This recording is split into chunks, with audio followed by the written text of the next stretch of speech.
இந்த பார்க்கறதுக்கு ரொம்ப சாஃப்டாக இருக்க பொண்ணுங்களை நம்பவே விடாங்க. அதில் முதல் வாட்டி இவாதாங்க. ரொம்ப நம்பவே கூடாதுங்க. ஆரம்பத்தில் ரொம்ப சாஃப்டாக சால்வாக பேசுவாங்க. நீ தான் உயிர், நீ தான் மசுறு எல்லாம் பேசுவாங்க. உன்னை விட்டா ஆள் கிடையாது, உனக்கு தான் எனக்கு தான் உனக்கு தான் ரொம்ப கொலாவாக பேசுவாங்க. ஆனால் அதுக்கப்புறம் கில்லர் கொடுப்பாங்க பாருங்கள். அந்த கில்லரில் பாருங்கள், ஒரு கில்லர் கொடுக்க பாருங்க. கூலாக காம்பாக பேசிகிட்டு இருப்பா. லாஸ்ட்டில் பார்த்தா காஞ்சனா மாதிரி பேசுவா.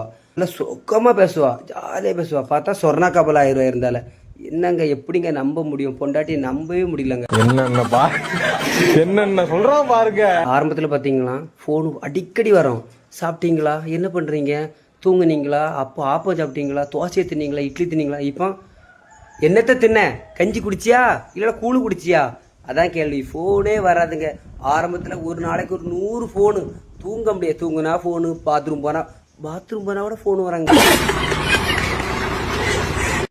ஆனால் இப்போ அந்த கன்றாவிலாம் கிடையாதுங்க. ஒரு பார்வை மட்டும்தாங்க. பார்த்தாலே நம்ம அப்படி 2 அடி தள்ளி நிற்கணுங்க. என்ன செய்ய?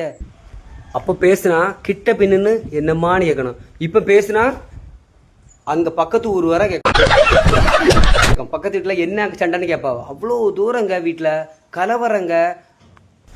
அப்போ இப்போ பார்த்தாலும் நல்ல மரியாதையாக பேசுவாங்க. வாங்கங்க, போங்கங்க, இருங்க, சாப்பிடுங்க, தண்ணி குடிச்சிங்களா, டைமுக்கு எதாவது பண்ணுங்கன்னு சொல்லுவோம். யாரும் இப்போ அப்படி கிடையாது. இல்லை சாப்பிட்டியா, செத்த நாய, போனாய, அங்கே வானாய, பொறுக்கி வர பேசுவாங்க. அது கல்யாணத்துக்கு முன்ன. இப்போ கல்யாணம் முடிஞ்சு பற்றியில் அதில் இப்போ கிட்ட வந்த பிறகு பொறுக்கி, நம்ம ஒரு தொட்டி பொறுக்கி அனுப்பப்போ எருமை மட்டு பயல. நான் அப்படி எனக்கு யாசனா ரொம்ப மரியாதை கொடுத்துட்டா. யாசவே இல்லைங்க. நீங்களே வீடியோக்குள்ள பார்ப்பீங்களா? யாசவே மாட்டா.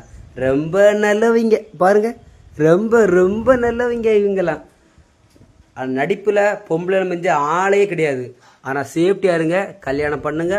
ஆனால் கொஞ்சம் கவனமாக பண்ணுங்க.